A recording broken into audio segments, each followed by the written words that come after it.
Hey folks, David Stewart here. Hope you guys are having a great day. I'd like to talk a little bit today about the Andy Serkis audiobook recordings of The Hobbit and The Lord of the Rings. This review is exclusively going to talk about the audiobook stuff, like the quality of the recording, the quality of the performances, and not any kind of literary analysis of the books themselves. If we were going to do that, this video would be much longer than it's going to be. Likewise, I group all the books together, The Hobbit, Fellowship of the Ring, Two Towers, and Return of the King, because what I'm going to say about one is going to apply pretty much to all of them. I got a chance to listen to all of them because I had to make several cross-country trips between California and Texas in the process of moving here. That gave me a little bit of time to digest some audiobooks and figured it was a great time to revisit Lord of the Rings, one of my favorite book series, and the Andy Serkis audiobooks had just come out, so it was a great opportunity to listen to those and see what was in store there. So I'm going to give you the good stuff. So Andy Serkis is a very talented actor. He was the actor who played Gollum, of course, in the original Lord of the Rings and the Peter Jackson Hobbit trilogy, but he also did a lot of the orc voices as well. He contributed a lot of voice acting to the I guess to the darker side of the movie productions. And in this audiobook, we get to see his voice acting chops on full display here. He's capable of doing a huge number of accents, and he was able to, I guess, categorize some of his accents to have a local flair to them. So not just every character having his own voice, but every character having an accent that is kind of in harmony with where that actor would be from, where that character would be from. All of the voices, by the way, are somewhat inspired by the Peter Jackson movies. And that's more true, I think, of The Hobbit than of The Lord of the Rings. But certainly when you listen to the Lord of the Rings audiobook, you'll get the sense that Pippin kind of has an accent that's similar to Pippin from the movies and so forth. And you get a thing where like all of the people from Gondor have a Yorkshire accent, which is Sean Bean's accent. So they all sound a little bit like Sean Bean. Sean Bean playing the part of Boromir. Andy Serkis just kind of took that and ran with it and said, okay, well, everybody from Gondor is going to sound like, maybe they're from Yorkshire. And most of the people from the Shire are going to have a little bit more English country accent with the hard R's and that sort of flavor. So there's different flavors to the various Shire accents, and of course Aragorn speaks with a more received pronunciation because he's of the line of kings. He's a little more elevated, and likewise the elves speak that way too. So there's a lot of accents there. The characters all sound really different, and the voice acting is generally top-notch. It's one of the better. In fact, I think it's one of the best voice acting jobs I've heard in an audiobook. The narration of the prose is also pretty good. Now, I'm not even sure if this is a criticism. It could be a good thing or a bad thing, depending on, I guess, your taste. But Andy Serkis has a tendency to read the prose rather slowly and in a very dramatic and clear fashion. He has really good pronunciation of everything. Everything's is enunciated very clearly, and it's almost melodramatic. He makes every single thing feel very dramatic, and I guess the downside of that would be some things are not as dramatic as others. So when he dramatically describes, the way like willow leaves droop or something, then it feels like he's giving a little bit too much gravitas to a description versus something else. But I will say the benefit of that is that if you're listening to the audiobook, his cadence, his rhythm, that dramatic flair that he imparts to the prose really does keep you interested. It makes it not feel like a boring exercise at all. Now, I guess the downside, and this is something that you're going to see probably from a lot of reviewers, is he sings all of the songs. Now, that could be a good or a bad thing depending on what song and what you expect the songs to really sound like. I'm not sure where all the melodies necessarily came from, whether they were improvised or written out. I will say, though, that they're not, in some cases, it's not the best a cappella performance that you could give of a song. And I think it's worse when he's trying to do like a Legolas singing or some sort of elvish kind of highbrow singing, because it's very difficult to do the style that he's going for, a cappella especially. Singing without accompaniment and remaining in tune and on key is actually fairly difficult. Now, there could be ways to improve those performances for an audiobook, which would be to play the melody, pipe it into your headphones as you sing it, and just not use the melody track when you actually are making the final recording. You just turn that track off in your digital audio workstation when you make the final file, and then no one will hear that you were singing along with the MIDI track. That's exactly probably what I would have done to make sure that I was singing in tune. So there's many places where Andy goes out of tune, or stays on a pitch and it's a little flat, you know what I mean, or seems to kind of modulate to a different key partway through it, or the melody seems to wander around and seem really improvised where there's not a lot of repetition to it.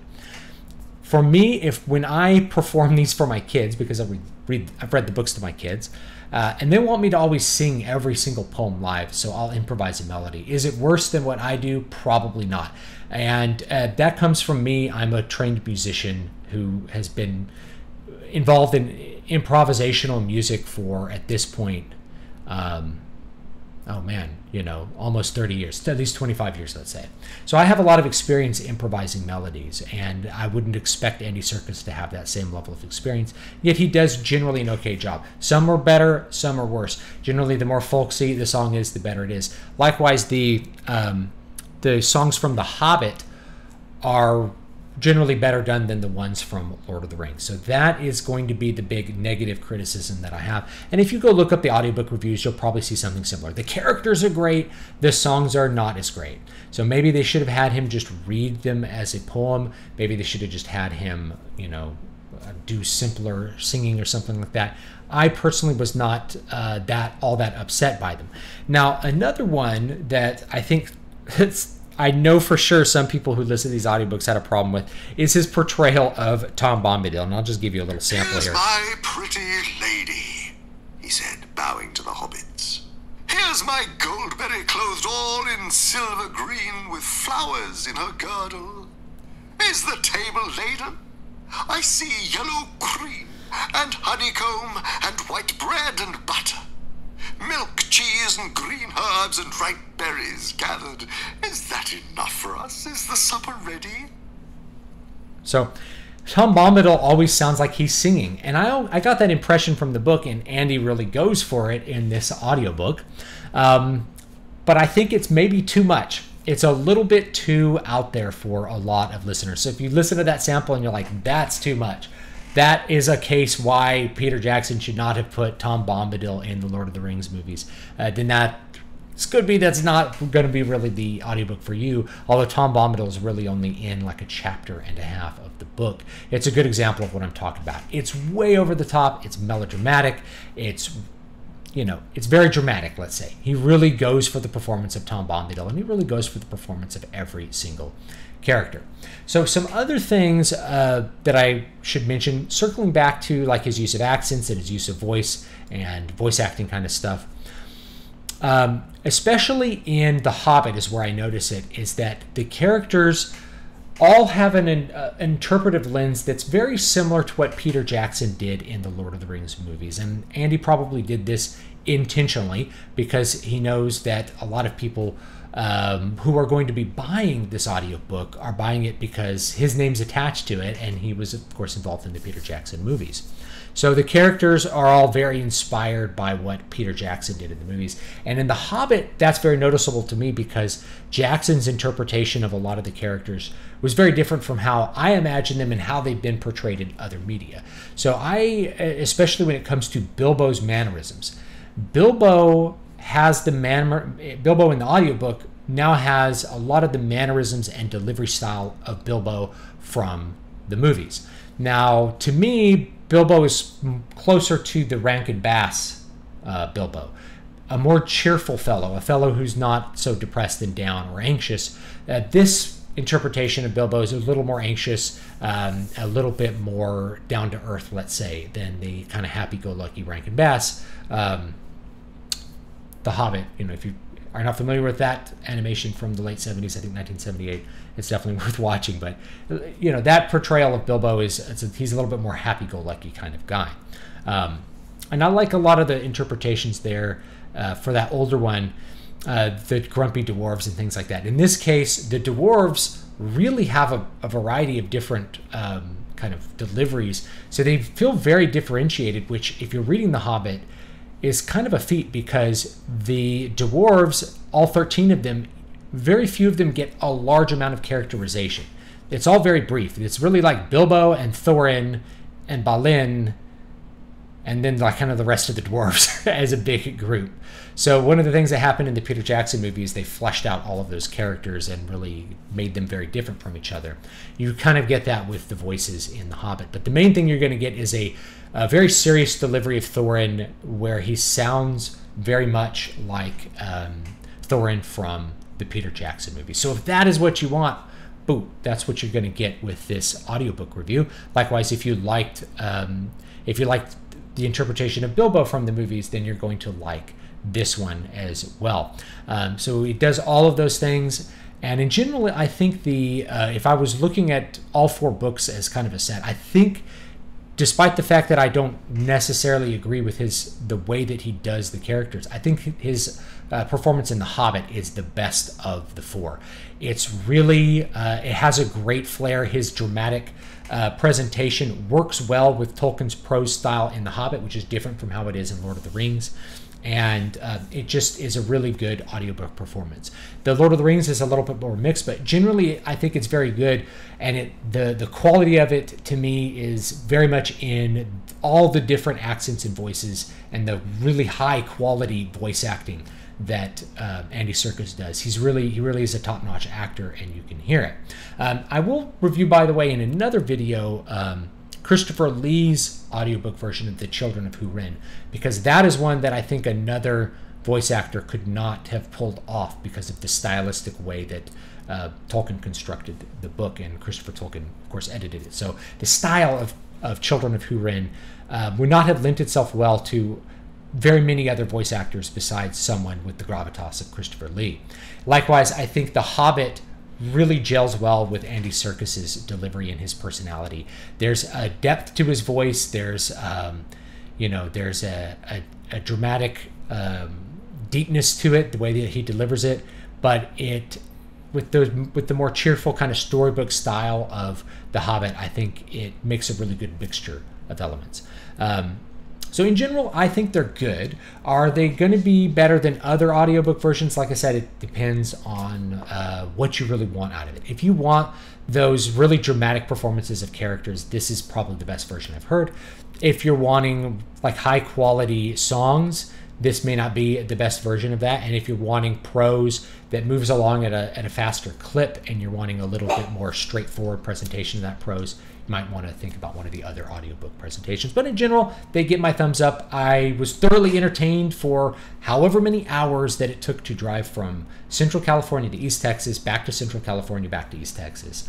And I also got to listen to some other books along the way as well. So I just would like to thank you for listening to this review. Leave me your thoughts down below if you happen to listen to those audiobooks. Actually, there's one more thing I want to mention, which I should have mentioned at the beginning, which is production quality. So the production quality is very high.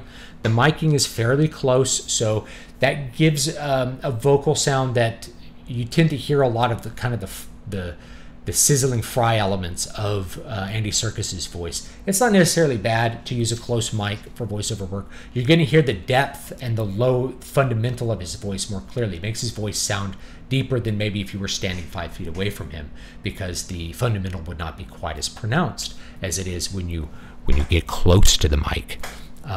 So it has a closer mic. There's a large variance in the volume of the audiobook in general. So when it's loud, it's really loud. When it's quiet, it's very quiet. Now, for driving 85 miles an hour or whatever down the freeway with a loud V8 engine, you got to really crank it sometimes to hear parts of the story. And, that's just how it is. So then it gets really loud and you got to turn it back down. If you're just listening to it with headphones in a quieter environment, that won't be an issue at all. But if you're listening to it in the car, you may have to crank it up pretty loud. When I'm listening to it with headphones, generally speaking, it is loud enough for me to hear everything clearly. Keep in mind, I do have hearing difficulties. I do wear a bone-anchored hearing aid and things like that. So I'm not going to hear, I need things to be loud enough for me to actually hear them. And in a lot of cases, some audiobooks are too low on the total volume, the average volume, for me to clearly hear the words. This isn't the case, but it has more variance. It has more dynamic variety than most audiobooks. That might be something you want. You may want things that are quiet and calm, and then things that are big and loud to feel very different in volume in an audiobook. And if that's a performance you like, then this one definitely has that. I'm not even sure if it would meet like the ACX standards because of how much variance there is. ACX standards pretty much require everything to be very close to maximum volume the whole time for the reasons that I've talked about.